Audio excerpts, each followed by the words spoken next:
Meus irmãos, a paz do Senhor.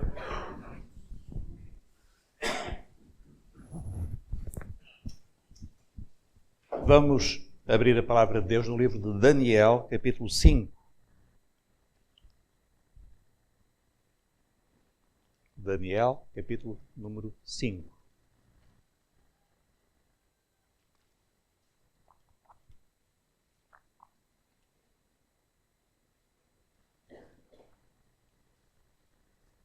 E vamos ler a partir do versículo 25.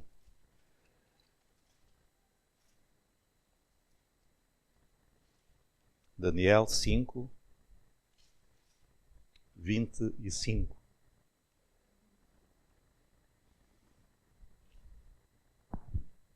Todos os irmãos encontraram? Então eu vou ler estes versículos. Daniel 5, 25. Esta, pois, é a escritura que se escreveu Mene, Mene, Tekel, Ufarsim. Esta é a interpretação daquilo. Mene, contou Deus o teu reino e o acabou. Tekel, pesado foste na balança e foste achado em falta. Peres, dividido foi o teu reino e deu-se aos medos e aos persas. Então mandou Belsassar que vestissem a Daniel de púrpura e que lhe pusessem uma cadeia de ouro ao pescoço e proclamassem a respeito dele que havia de ser o terceiro dominador do reino. Naquela mesma noite foi morto Belsassar, rei dos caldeus. E Dario, o Medo, ocupou o reino na idade de 62 anos. Amém. Os irmãos podem ficar sentados.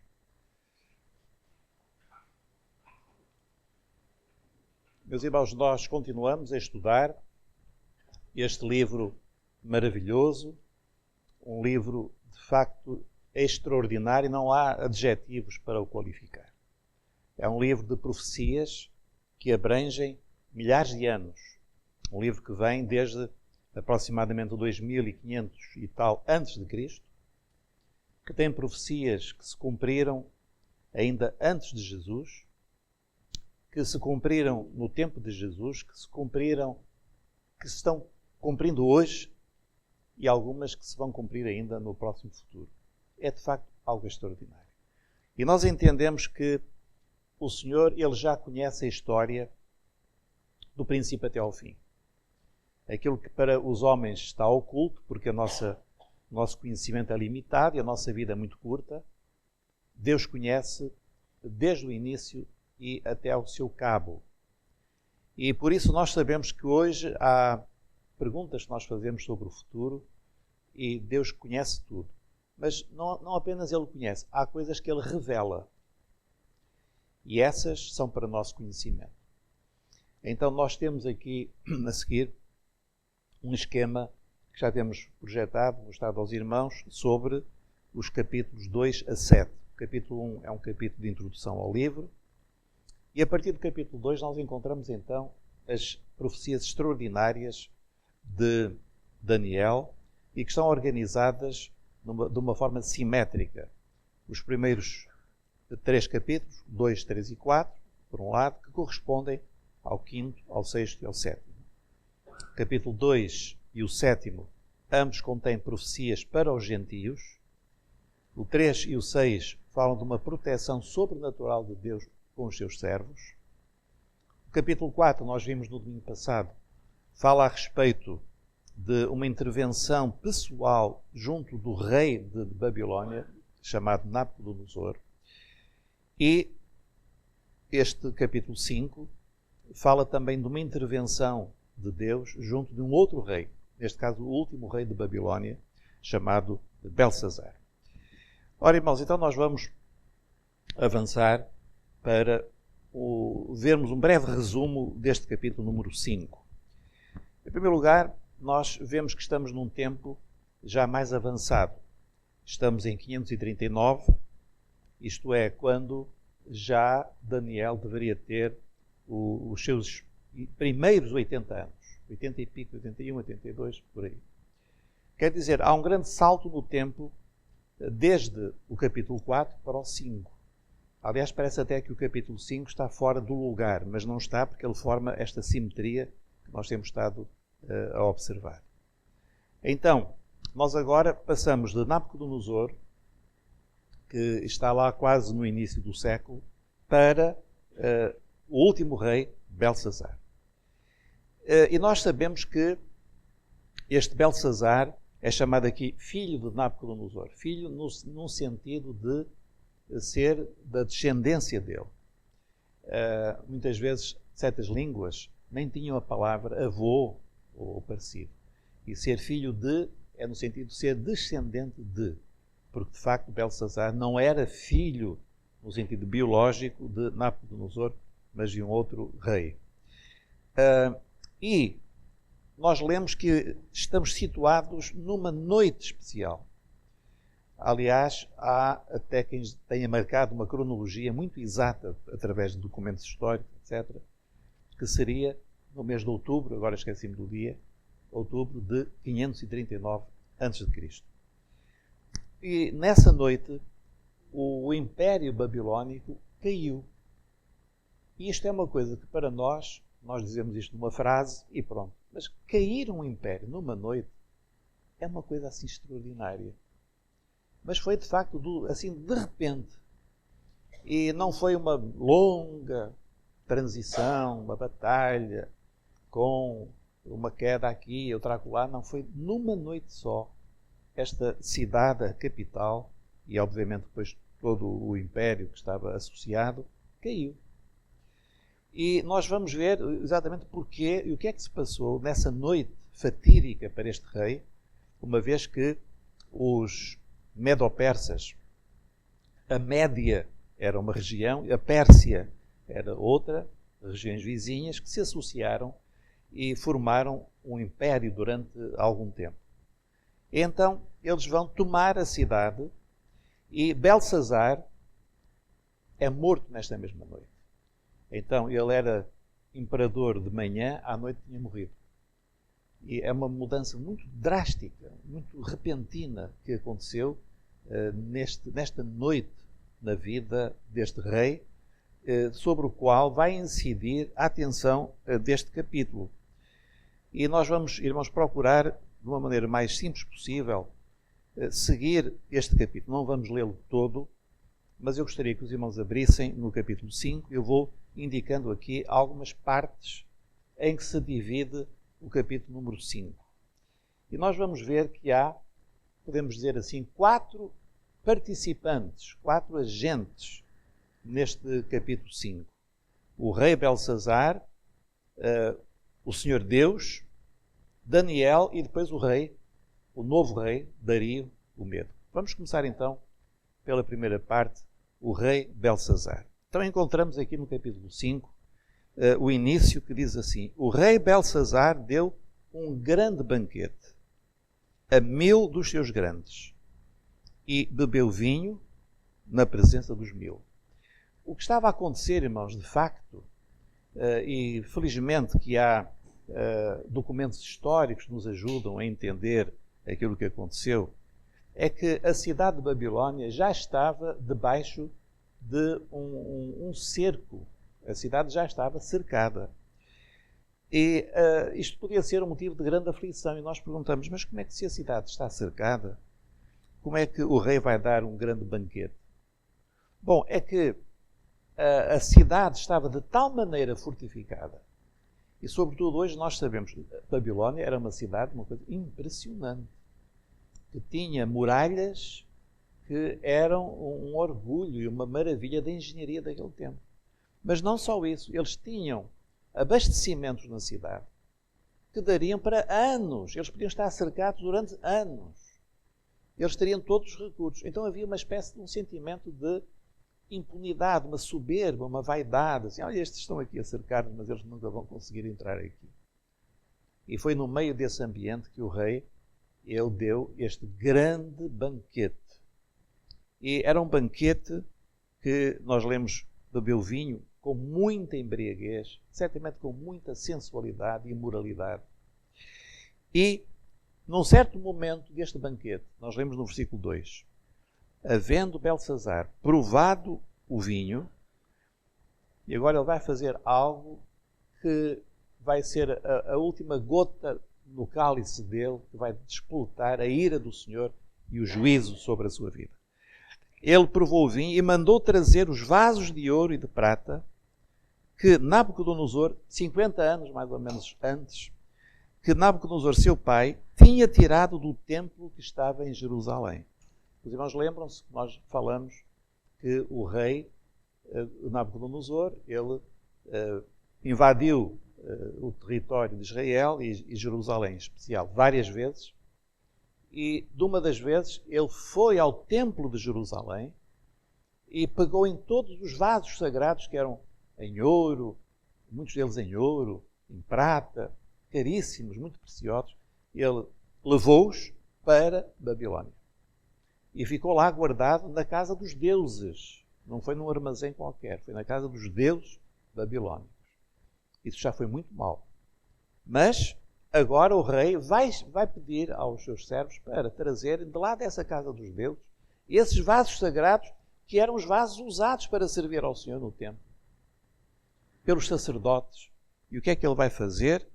Ele vai usá-los para se embriagarem, para colocarem vinho e talvez comer, não sabemos. E nós lemos assim, que para que bebessem por eles o rei e os seus grandes, as suas mulheres e concubinas. E então aconteceu, irmãos, aquilo que era o mais doloroso que qualquer judeu poderia imaginar. Aqueles vasos sagrados do templo de Salomão, que tinham sido feitos com tanto amor, com tanta consagração, com tanta oração, e esses vasos agora estavam a servir para aquele deboche, aquela cena terrível de imoralidade, de embriaguez. E então nós lemos no versículo 4, e beberam o vinho, e depois, primeiro ponto, segundo ponto, e deram louvores, ainda por cima, aos deuses de ouro e de prata, de cobre, de ferro, de madeira e de pedra. Então, irmãos, no meio de toda esta, podemos dizer, orgia que estava a ser feita, ainda começaram a louvar os deuses deles, não é? Os deuses de prata, de ouro, de cobre, de ferro, de madeira. Então podemos dizer assim, os seus ídolos. Eles começaram a adorar os seus ídolos. Meus irmãos, é talvez o momento mais baixo a que se poderia descer do ponto de vista espiritual. E nesse momento, Deus vai intervir. Então nós começamos agora a ver, a partir do versículo 4, a intervenção de Deus. Nós lemos no versículo 5, na mesma hora, apareceram uns dedos de homem e escreviam defronte do castiçal, na estocada parede do Palácio Real, e o rei via a parte da mão que estava escrevendo. Então apareceu uma mão só, havia um castiçal que projetava, que iluminava a parede, portanto todos viam o que estava a acontecer. E essa mão, sem corpo, só a mão, começou a escrever. E o que é que escreveu? Nós lemos no versículo 6, a reação do rei. Então se mudou o semblante do rei, e os seus pensamentos o turbaram, e ele vai entrar em pânico. Nós lemos, as juntas dos seus lombos se relaxaram, e os seus joelhos bateram um no outro. Isto é, apoderou-se um pavor, algo que o rei não conseguia controlar perante os seus súbditos. Ele ficou tão apavorado que ele teve esta reação física. Então ele ordenou que viessem os tais magos, os sábios, e mais uma vez os sábios vão fazer uma figura triste. Sempre que eles aparecem no livro de Daniel, eles nunca sabem nada, nunca percebem nada, estão sempre aflitos, o rei está sempre zangado com eles, porque aquilo para eles é acima das suas capacidades. E o rei diz, se alguém conseguir explicar o que é que está aqui a ser escrito, eu vou-lhe dar isto e aquilo e aquele outro. Mas é evidente que eles não puderam ler nem interpretar aquilo que estava a ser escrito. Bom, então nós lemos no versículo número 10 que a rainha tomou a palavra. Pensa-se que a rainha não era a mulher, mas era a mãe de Belsazar, por razões que não interessam aqui. E então ela disse, tu farias bem se chamasses um outro homem. Ele pode te ajudar. No versículo número 11, olhem como a mulher descreve Daniel. Diz assim, há no teu reino um homem que tem o espírito dos deuses santos. Então, em Daniel havia um espírito diferente. E nós sabemos qual é esse espírito. É o Espírito Santo. Não era o espírito de Daniel, mas era o Espírito de Deus. E nos dias de teu pai, neste caso de Nabucodonosor, o teu pai no sentido que eu expliquei, se achou nele luz, inteligência e sabedoria como a sabedoria dos deuses. E teu pai, o rei Nabucodonosor, sim, teu pai é o rei, o constituiu chefe dos magos, dos astrólogos, dos caldeus e dos adivinhadores. Bom, e então ela disse, é bom chamar este homem, porque ele de certeza que ele vai ler a Escritura e vai dar a interpretação. Olha, irmãos, aquilo que me chama a atenção é que Daniel, no tempo de Nabucodonosor, ele começou com 17 anos, talvez 16 anos, a sua carreira, não é? Quando ele, talvez com 19 anos, interpretou aquele sonho da estátua que perturbou muito o rei Nabucodonosor. E agora Daniel tinha 80. E ele continuava o mesmo Daniel. Fiel, cheio do Espírito Santo. Isto, irmãos, para nós é tão bom, porque alguns aqui já são crentes em Jesus há muitos anos. E é bom quando nós mantemos a nossa vitalidade espiritual. A vitalidade espiritual não tem nada a ver com idade. Há jovens que são velhos espirituais. Estão cansados, mornos, arrefecidos, não têm força. E há velhos, anciãos, que estão jovens espiritualmente. Porquê? Por causa do Espírito que está neles, que é o Espírito Santo, que é o fogo do Espírito. E, meus irmãos, que o Senhor nos ajude, os que são jovens, se envelhecerem, que eu não sei, dado aquilo que está a acontecer, mas se chegarem a velhos, que se mantenham vivos espiritualmente. E aqueles que já são mais velhotes, que continuem cheios do Espírito Santo. Porque não há aposentação espiritual. Não existe. Eu tenho medo quando eu vejo uma pessoa começar a dar-se, eu agora já fiz não sei quantos anos. E agora já não posso servir ao Senhor como antes. Então está no caminho da desgraça. Não pode deixar-se ir por esse caminho. Daniel, com 80 e poucos anos, ele estava cheio do Espírito Santo. Mesma coisa. E apto para servir o Senhor. Agora, provavelmente Daniel andava mais devagar. Não é? Talvez tivesse uma bengalinha, não sei. Mas era o mesmo Daniel. E nós também somos os mesmos, seja qual for a nossa idade, o que importa é a nossa vitalidade espiritual. E Daniel era um homem cheio do Espírito Santo. Então nós lemos, irmãos, agora a intervenção de Daniel, em seguida. E Daniel, o que é que ele faz? Ele é chamado, ele fala, e eu gostava de chamar a atenção, não vamos ter tempo de ver tudo, mas ele fala com o rei Belsazar de uma maneira muito ríspida. Quando foi com Nabucodonosor, e reparem, nós vimos isto no capítulo 4, e agora estamos no 5, e o contraste é muito evidente. Quando Daniel fala com Nabucodonosor, parece que é mais simpático, mais bondoso, mais gracioso. Quando fala com Belsazar, é muito duro com ele. Não há nenhuma manifestação de compreensão, de simpatia. E até posso dizer o seguinte, nem se vê um grande respeito. Claro que tinha que haver respeito, mas não se nota aqui uma atitude qualquer de valorização do rei. E nós vamos já ver porquê. Então, Daniel começa a falar e no capítulo número 5, e então, das primeiras coisas que ele diz, a partir do versículo 17, a primeira coisa que diz é o seguinte, quando o rei diz, Daniel, se tu conseguires entender e interpretar esta escritura, Eu dou-te isto, eu dou-te prata, eu dou-te ouro. E a primeira coisa que Daniel diz no versículo 7 é esta: olha, ó rei, os teus dons fiquem contigo. Como quem diz, eu não estou nada interessado nessas coisas. De ouro e prata, não me interessa nada o que tu estás aí a falar. Dá outro. Dá outro. No entanto, eu vou ler a Escritura. E vou dar a interpretação. Vocês estão a ver que Daniel não está muito feliz, não está muito satisfeito com aquela situação. Claro. Ele é chamado à sala do banquete.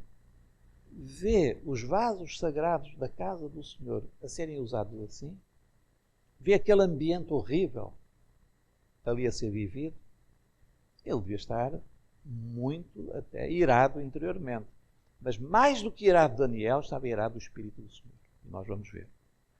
Então, a primeira coisa foi esta. A segunda coisa, no versículo 18, é que Daniel lembra a Belsassar o seu avô lá atrás, Nabucodonosor.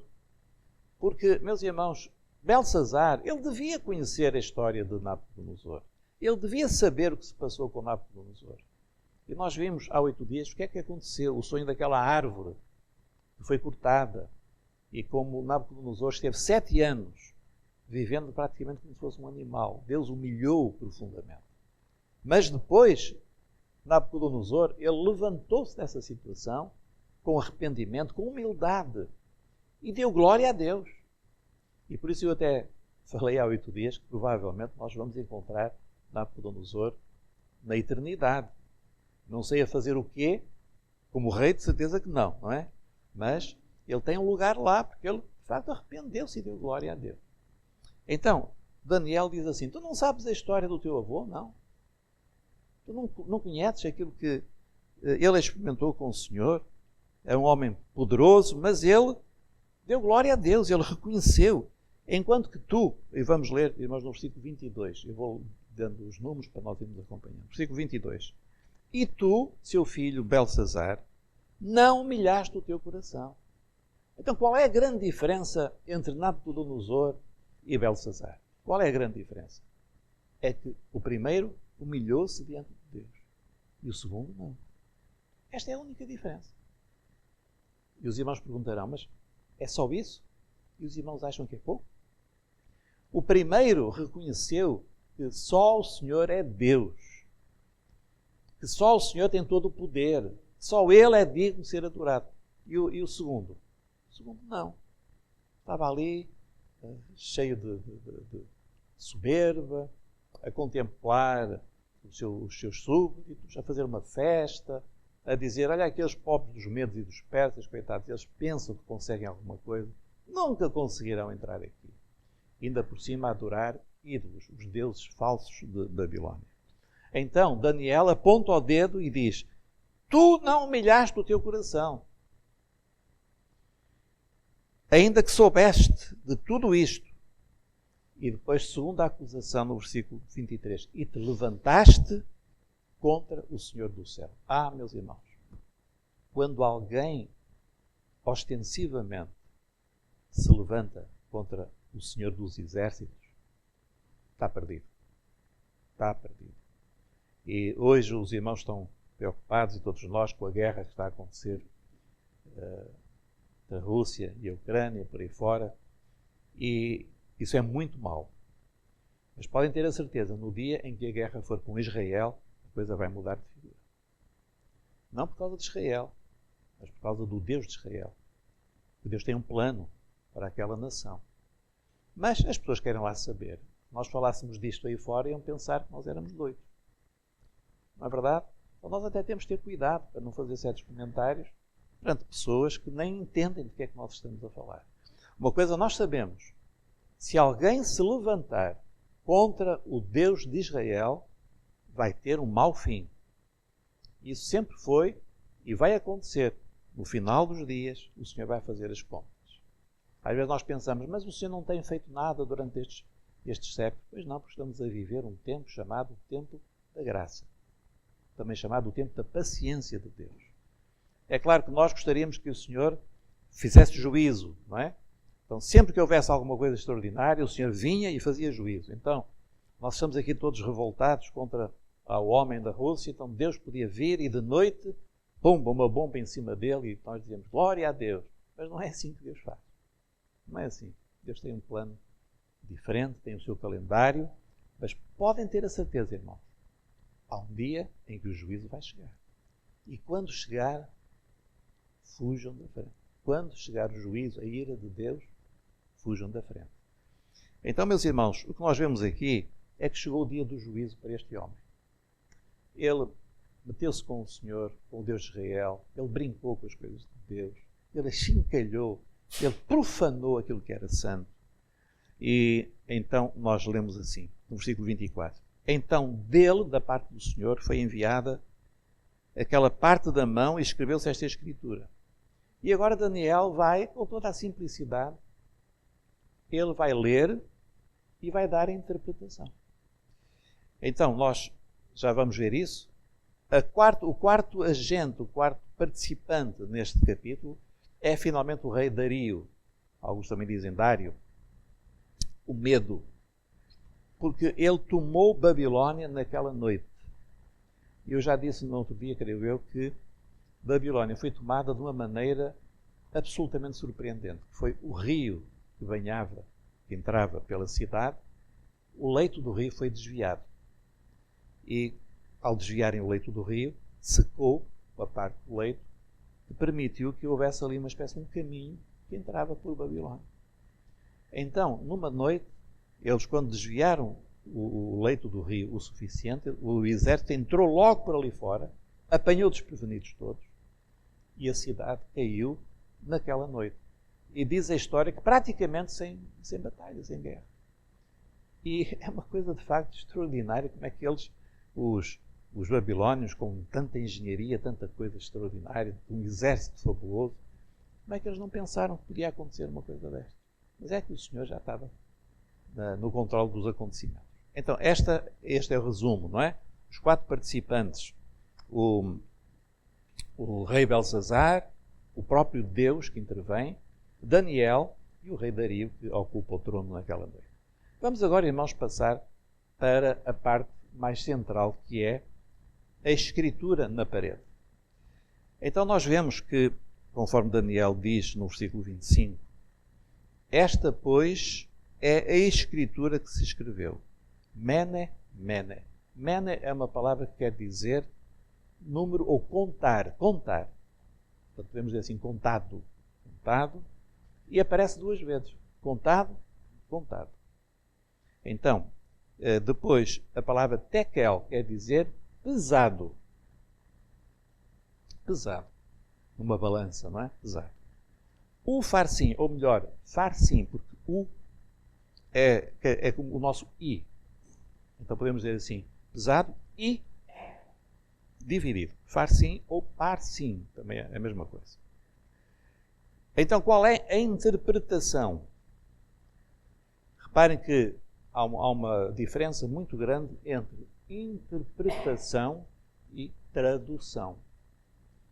Isto é uma coisa que até nos interessa porque quando às vezes nós temos no nosso meio interpretação de línguas, não é tradução.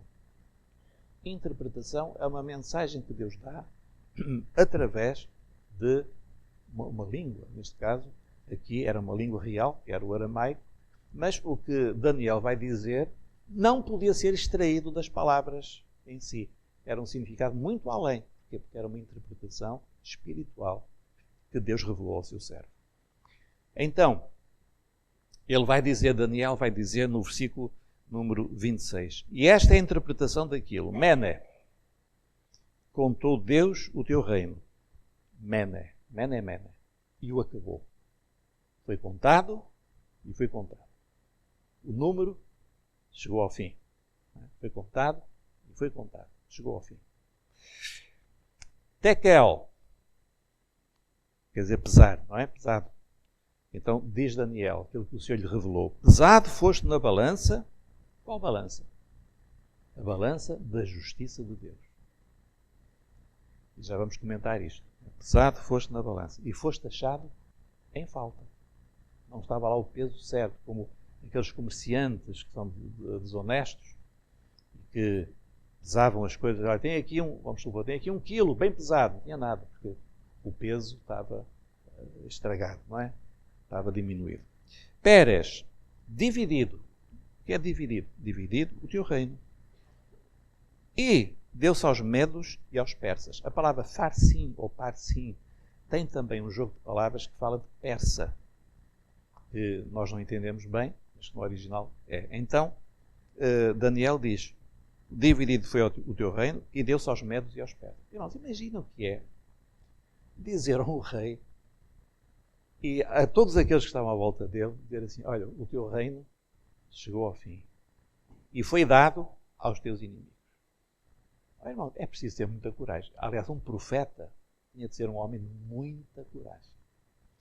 Muitos deles foram mortos, presos. Por exemplo, o profeta Jeremias, quando ele começou a profetizar, o rei de Israel mandou prender e atirar-no para um buraco lá no chão. Um guarda é que teve pena dele e dava-lhe um bocado de pão e de água para ele não morrer. Ele tinha morrido ali. Porquê? Porque ele falou a palavra do Senhor. Irmãos, às vezes nós temos de estar preparados. Quando nós falamos palavras que são do Senhor, muitas vezes nós temos reações difíceis. Não é que a gente procure reações desse tipo, mas às vezes elas vêm. E aconteceu que Daniel falou sem qualquer problema. Falou ali nas barbas do rei o que é que ia acontecer. E nós vemos o seguinte. Sabem qual foi a reação do rei? No versículo 29. Isto é que me espanta muito. Sim. Então mandou Belsazar que vestissem a Daniel de púrpura, que lhe pusessem uma cadeia de ouro ao pescoço. Quer dizer, o rei achou que era mesmo aquilo. Disse, não, este homem falou a verdade. E proclamassem a respeito dele que havia de ser o terceiro dominador do reino. Irmãos, este Belsazar devia ser um bocadinho, não é? Então, se ele ia perder o reino dele, se Daniel acabara de dizer o teu reino já acabou, ele diz, olha, tu vais ser o terceiro do meu reino. Ele não percebeu o que é que Daniel falou. Que o reino dele tinha chegado ao fim. Mas nós lemos no versículo 30, de uma maneira muito seca e lacónica, as palavras do Senhor. Naquela mesma noite foi morto Belsazar, rei dos caldeus. Quer dizer, não falhou. A palavra de Daniel não falhou. E Dario ocupou o reino na idade de 62 anos. Meus irmãos, vamos procurar agora, sem demorar muito tempo, aprofundar um pouco mais o seguinte. Por que esta diferença a seguir? A diferença de tratamento entre Nabucodonosor, no capítulo 4, e Belsazar, no capítulo 5. Mais uma vez, chama a atenção que o facto de estarem a par, o 4 e o 5, tem um sentido, não é por acaso. Bom, eu já chamei a atenção que Nabucodonosor, ele, como Daniel referiu, ele humilhou-se perante o Senhor. E quando há arrependimento e humilhação, isto vai desencadear uma atitude de Deus que é a sua graça. Então, os irmãos, imaginem, eu estou perante o Senhor e eu sei que estou errado, sou pecador, falhei. Eu chego junto de Deus e digo assim, ó Deus, eu sou pecador, mas o meu vizinho ainda mais pecador do que eu. E eu até sou um pecador dos melhores. Porque eu sou boa pessoa, toda a gente gosta de mim. Qual é a reação de Deus? Juízo. Agora, se eu chego a Deus e digo, Senhor, eu sou um pecador, eu não mereço nada de ti, nada. Senhor, mas eu dou glória ao teu nome, tu és o Deus verdadeiro. Eu errei tanto tempo da minha vida a seguir outros deuses, mas agora eu reconheço que tu és o Deus verdadeiro. O teu Filho Jesus é o Salvador. Eu arrependo-me dos meus pecados. Eu quero seguir agora um novo caminho. O que é que vai acontecer? Graça. O Senhor vai olhar para mim com graça, com perdão, com misericórdia. A escolha é nossa. Nós compreendemos, a escolha é nossa. Como é que nós nos colocamos diante de Deus? Às vezes nós pensamos assim, não, mas Deus devia salvar a todos. Não, Ele não vai salvar quem não quer. Há pessoas que não querem ser salvas, não querem Deus, não querem reconhecer a Deus, querem viver a sua vida e não estão dispostas a isso. E nós vamos ver que nos últimos dias, nós lemos em Apocalipse, que apesar de todos os juízos que vão cair sobre o mundo, nós lemos, e os habitantes da terra não se arrependeram. Então, quando não se arrependem, a reação que vai provocar é a ira de Deus. Nabucodonosor, ele arrependeu-se. Belsazar não, como nós vimos já a seguir. Ele esqueceu-se da experiência de Nabucodonosor. Ele sabia. Daniel disse, tu sabes disso, Belsazar, tu sabes o que é que aconteceu. Caiu numa vida de soberba, de sensualidade, profanou o que é santíssimo. E nós hoje ficamos, irmãos, assim até assustados, a maneira como as pessoas profanam o nome de Deus, as coisas de Deus, as coisas santas, como brincam com o Senhor, com a vida eterna, com Cristo. Não é? Coisas horríveis que eu nem vou aqui falar. E é isso o ambiente que nós vivemos hoje. E em vez de dar glória a Deus, dá glória a quem? Aos ídolos. O que são os ídolos? São os valores que o mundo tem também hoje. Não é? São os ídolos. O ídolo não é só uma imagem. Claro que isso é mau, ter imagens e pensar que aquelas imagens têm algum valor. Isso é mau e traz ira de Deus, e traz doença, e traz opressões, e traz muita coisa. As pessoas não sabem disso, mas nós sabemos pela palavra. Então nós não devemos ter essas imagens. Mas há outras que não são imagens materiais, mas que estão dentro de nós, que é o valor que nós damos ao dinheiro, não é? Nós damos, enfim, muitas coisas da nossa vida. E Deus lidou com juízo sobre Belsazar.